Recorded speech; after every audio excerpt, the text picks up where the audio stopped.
अंधेरी रात थी, आसमान पर सितारे जगमगा रहे थे। एक ऐसे ज़माने में जब लोग अल्लाह को भूलकर बुतों के आगे झुकते थे, उस वक्त अल्लाह ने एक बच्चे को पैदा किया जिसका नाम इब्राहीम रखा गया। यही वो बच्चा था जो बड़ा होकर खलीलुल्लाह यानी अल्लाह का दोस्त कहलाया। हज़रत इब्राहीम अलैहिस्सलाम की कौम नमरूद नामी बादशाह की पैरवी करती थी।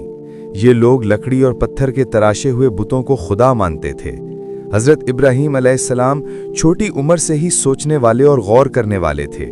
उन्होंने अपने वालिद आज़र को देखा कि वो बुत बनाता है और फिर लोग इन्हीं बुतों के सामने झुक जाते हैं।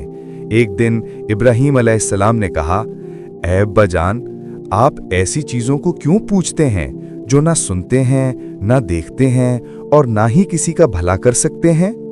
मगर उनके वालिद ने सख्ती से जवाब दिया और कहा कि खामोश रहो, वरना तुम्हें संसार किया जाएगा। लेकिन हजरत इब्राहीम हक पर थे। एक रात जब उन्होंने चमकते सितारे को देखा तो कहा, ये मेरा रब है।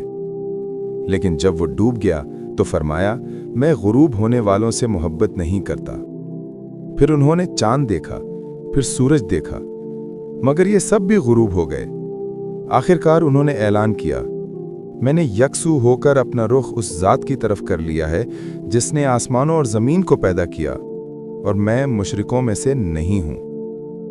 अब कौम के सामने खुला ऐलान हुआ कि इब्राहीम सिर्फ एक अल्लाह को मानते हैं। कौम ने उनकी बात ना मानी, बल्कि एक दिन जब सब मेले पर गए हुए थे तो इब्राहीम ने माबद में जाकर सब बड़े और छोटे बुत तोड़ डाले, सिर्फ एक बड़ा बुत छोड़ दिया।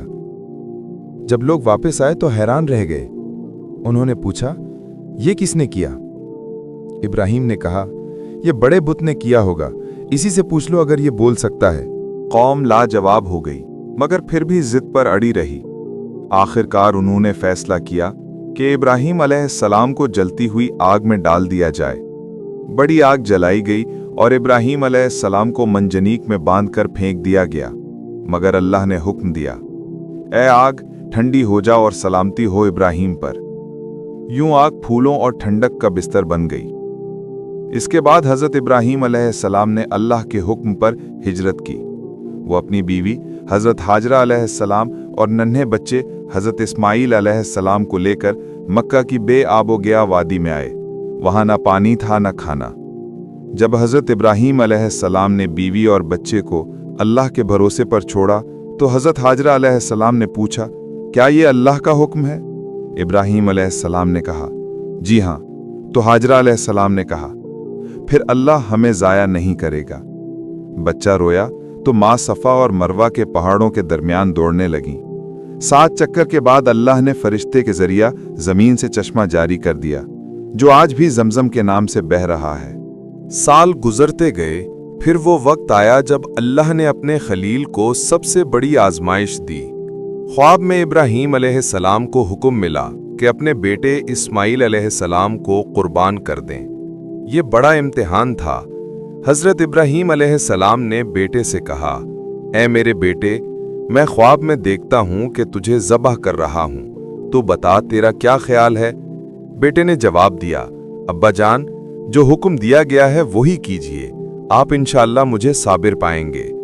जब इब्राहीम ने बेटे को लिटाकर छुरी चलाई तो अल्लाह ने फरमा दिया, ऐ इब्राहीम, तुमने ख्वाब सच कर दिखाया, और इस्माइल की जगह एक दुम्बा भेज दिया गया। यही वो सुन्नत है जिसकी याद आज भी कुर्बानी की सूरत में जिंदा है। बाद में अल्लाह ने इब्राहीम अलैहिस्सलाम और इस्माइल अलैहिस्सलाम को हुक्म दिया कि खाना काबा तामीर करें। दोनों बाप बेटा काबा की दीवारें उठाते और दुआ करते थे कि ऐ हमारे रब, हमसे कबूल फरमा, बेशक तू ही सुनने वाला और जानने वाला है। हज़रत इब्राहीम अलैहिस्सलाम ने यह भी दुआ की कि ऐ रब, इनमें एक रसूल मबूस फरमा जो इन्हें तेरी आयात पढ़कर सुनाए, किताब और हिकमत सिखाए और इनका तज़किया करे। ये दुआ नबी करीम सल्लल्लाहु अलैहि वसल्लम की सूरत में कबूल हुई। यूं हज़रत इब्राहीम अलैहिस्सलाम की ज़िंदगी तौहीद, सब्र और कुर्बानी की रोशन मिसाल है। अल्लाह ने इन्हें खलीलुल्लाह का लक़ब दिया और इनकी मिल्लत को मिल्लत इब्राहीमी कहा। कुरान ने फरमाया, کہ حضرت ابراہیم یقیناً ایک امت تھے، اللہ کے فرما بردار اور یکسو۔ دوستو، کامنٹ میں اپنی رائے ضرور دینا اور ویڈیو کو لائک اور شیئر کریں۔